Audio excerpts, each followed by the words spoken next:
بسم اللہ الرحمن الرحیم الحمدللہ رب العالمین والصلاة والسلام علی سید الانبیاء والمرسلین رحمت للعالمین خاتم النبیین ابی القاسم محمد وعلی آلہ الطیبین الطاہرین المعصومین اما بعد فقال اللہ الحکیم ان الذين قالوا ربنا الله ثم استقاموا تتنزل عليهم الملائكة الا تخافوا ولا تحزنوا وابشروا بالجنة التي وعد المتقون صدق الله العلي العظيم صلوات محمد وآل محمد.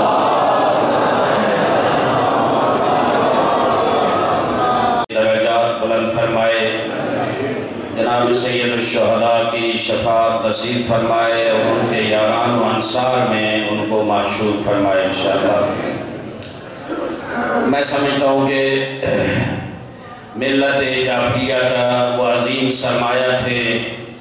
جو جدوجہد انہوں نے کی ہے وہ انتہائی لائق تحسین ہے. شاید ہم الفاظ میں اور جملوں میں ان کی محنتوں کو، ان کے اخلاص اور خلوص کو،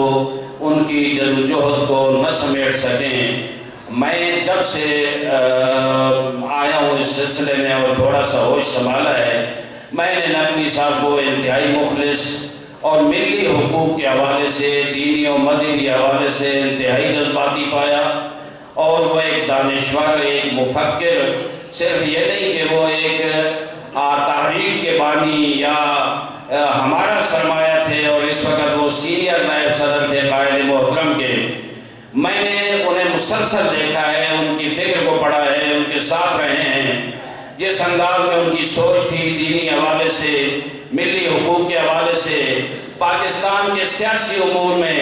وہ ہماری جو رہنمائی فرماتے تھے، ہم ہمیشہ ان سے رہنمائی لے کر چلتے رہے. ان کا ایک کردار ہے، یہ بکھر کی تاریخ شاہد ہے. اس دور میں جو بزرگان اب بھی موجود ہوں گے، علماء کرام موجود ہوں گے، جس انداز میں انہوں نے وہ ایک جذبے کے ساتھ، ایک قوت کے ساتھ، ایک طاقت کے ساتھ، ایمانی جذبے کے تحت انہوں نے یہاں بہت بڑی کنونشن بلائی، آل پاکستان شیعہ کنونشن، اور وہاں سے اس ملی پلیٹ فارم کی بنیاد رکھی گئی. انہوں نے سرپرستی فرمائی اور مسلسل میں بہت سے لوگ آئے اس قومی پلیٹ فارم میں اور ملی حقوق کی جدوجہد کے لیے، لیکن میں مسلسل دیکھتا رہا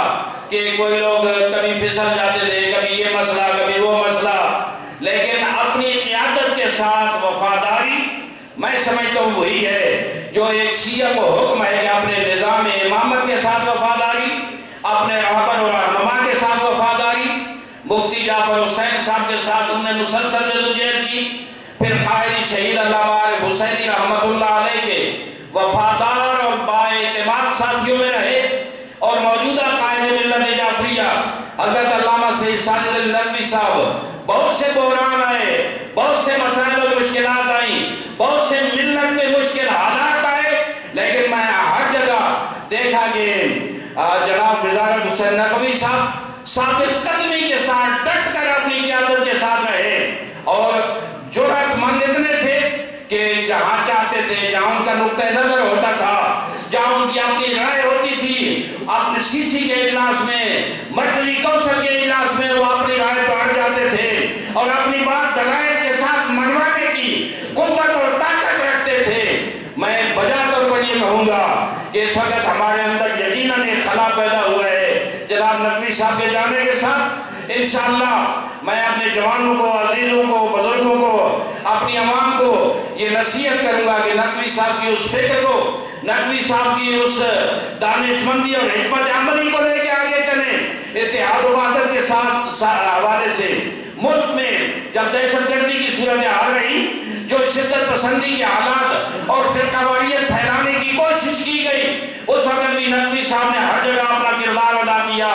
اور مشکل حالات میں جب ملی حقوق کی بات آئی اور جب کوئی ڈکٹیٹر کسی وقت بھی ملی حقوق پہ ڈاکہ ڈالنے کی کوشش کرتا تھا، نقوی صاحب پیش ہوتے تھے. نقوی صاحب نے جیل کی صعوبتیں دیکھی، مشکلات دیکھی، کوئٹہ میں جو حالات بنے، ہمارے قیمتی جوان شہید ہوئے، نقوی صاحب اس محاذ پہ موجود تھے. جیل میں گئے، مشکلات برداشت کی، لیکن اس سید بزرگوار کا حوصلہ کم نہیں ہوا،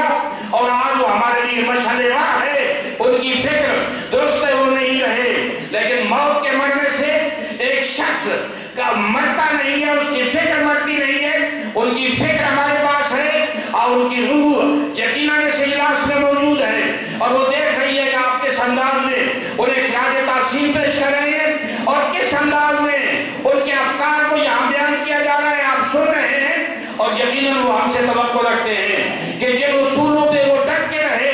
جن اصولوں پہ زندگی میں وہ گامزن رہے، آپ ان اصولوں کو لے کر آگے بڑھیں گے، انشاءاللہ کامیابی آپ کے قدم چومے گی۔ ان کی فکر آج بھی ہماری رہنما ہے، آج بھی ہماری سرپرستی کرے گی، اور ہم اسی انداز میں آگے بڑھیں گے۔ میں پنجاب کے صدر محترم، یہ ظاہر سینئر نائب صدر تھے، مرکز طرف سے اس پروگرام کا اعلان کیا گیا، قائد بزرگوار نے میزبانی کے فرائض آج علماء کوثر پنجاب کو سونپے، اور میں یقیناً لائق تحسین ہے جناب علامہ سید سبتہ نظر صدواری صاحب کی کاوشیں، کوششیں، ان کے مسلسل دورے آپ کے ساتھ رابطے اس حوالے سے، اور مسلسل میں لے کر آگے وہ کوششیں کرتے رہے، اور آج الحمدللہ اتنی کثیر تعداد میں آپ لوگ موجود ہیں۔ اللہ ان کا حامی و ناصر ہو، اور انشاءاللہ موفق و مؤید فرمائے۔ میں عرض کروں گا کہ ظاہر ہے ندوی صاحب کی جو جدوجہد ہے، تاریخ میں ہمارے سامنے بہت سی جدوجہد ہیں، میں یہاں تھوڑا سا چونکہ کافی عرصے بعد بکھر میں مجھے موقع ملا ہے، اور آپ دور دراز سے آئے ہوئے حضرات، میں ضروری گفتگو چند امور پہ کروں گا آپ کی خدمت میں۔ دیکھیں تاریخ تشیع میں ہر دور میں کچھ ایسے لوگ رہے ہیں جن کے نقوش عالمیت ہے تاریخ میں، اور جو آج بھی ہمارے لیے مشعل راہ کی حیثیت رکھتے ہیں۔ آپ پیغمبر اسلام کے دور سے لیں، ہر دور میں جب بھی قربانی کا وقت آیا، جب بھی ملت پہ مشکل وقت آیا، جب بھی اسلام پہ کوئی مشکلات آئی اور امت مسلمہ مشکل میں پڑی، کچھ لوگ وہ تھے جو اصولوں پہ ڈٹ جانے والے تھے، اور انہی یہ جو آیت مجیدہ میں نے عنوان قرار دی ہے، ان الذین قالوا ربنا اللہ، وہ لوگ دیکھیں بہت بڑا پیغام ہے قرآن کا، اللہ کی لارحم کتاب جو ہمارے لیے ہدایت کا منبع ہے۔ اب وہ